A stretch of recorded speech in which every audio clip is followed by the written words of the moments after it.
এখন যত অন্যায় হচ্ছে তার উস্কানিদাতা সহযোগিতাকারী প্রশাসনের লোকজন। অন্যায়কারী কোন দলের সদস্য নয়। সকালবেলায় আমার একটা ভিজিট ছিল শিল্পকলাতে, ওইখানেও এক নেতায় বলল যে এখানে বিভিন্ন জায়গায় চাঁদাবাজি হচ্ছে, এই হচ্ছে সেই হচ্ছে, শ্রমিকের উপরে চাঁদাবাজি হচ্ছে। এই কথাটা বলতে গেলে আমার জবাব সিম্পল, সেটা হলো যদি কোথাও অন্যায় হয়, যেই সেই আমার দলের পক্ষ থেকে, প্রত্যেকটা দলের পক্ষ থেকে স্পষ্টভাবে বলে দেওয়া হয়েছে অন্যায়কারী কোন দলের সদস্য নয়, এদের বিরুদ্ধে অ্যাকশন নেন। আমরাও একমত আছি। আমি নিজেও স্পষ্টভাবে বলেছি আমার অনুজাত সন্তানও যদি অন্যায়ের সাথে জড়িত হয় তাকে পুলিশে দেন। আমার প্রশ্ন, এই সমস্ত অন্যায় থেকে সমাজকে বিরত রাখার দায়িত্ব আইন শৃঙ্খলা বাহিনী। এখন সমাজে প্রচলিত হচ্ছে, মানুষে বলা বলি করছে, এখন যত অন্যায় হচ্ছে তার উস্কানিদাতা সহযোগিতাকারী প্রশাসনের লোকজন। সুতরাং আমি প্রশাসনকে অনুরোধ করব, আপনারা যদি মনে করেন আপনারা এই অন্যায়ের সাথে জড়িত নন, প্রমাণ করেন, যেই অন্যায়কারী হোক তাকে সাজার মধ্যে নিয়ে আমরা আপনাদেরকে সহযোগিতা করার জন্য 100% রাজি আছি। প্রিয় ভাইয়েরা আমার, অন্যায় চলেছে, অন্যায় চলবে। অন্যায় যতদিন না পর্যন্ত সত্যিকার অর্থে একটা গণতান্ত্রিক সরকার ফিরে আসবে ততদিন পর্যন্ত এই অন্যায় থেকে আমরা মুক্তি পাবো না।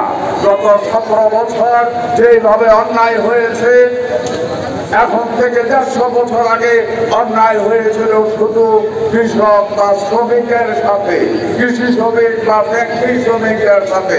গত 17 বছর রাস্তার ফকির থেকে শুরু করে হেন কোনো লোক ছিল না যার বিরুদ্ধে অন্যায় করা হয় নাই। অন্যায়ভাবে মানুষকে হত্যা করা হয়েছে, অন্যায়ভাবে মানুষকে গুম করা হয়েছে, অন্যায়ভাবে মানুষের ভোটাধিকার হরণ করা হয়েছে, হেন কিছু নাই। অন্যায় ভাবে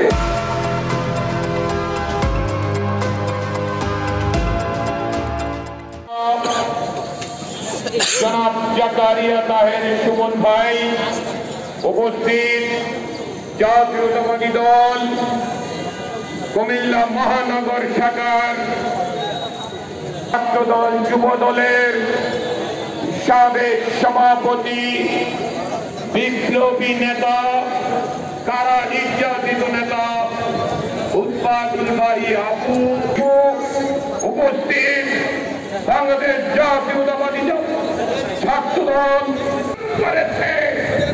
শ্রমিকরা সারা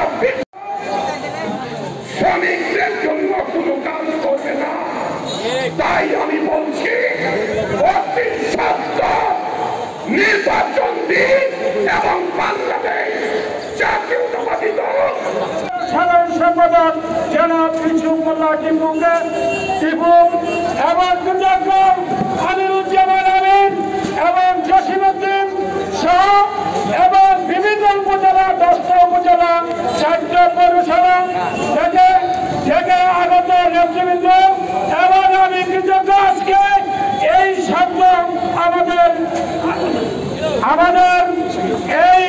এই রক্ত শ্রমিকদের যে রক্ত দিয়েছিল তারই ধারাবাহিকতায় আজকের এই শ্রমিক দিবস।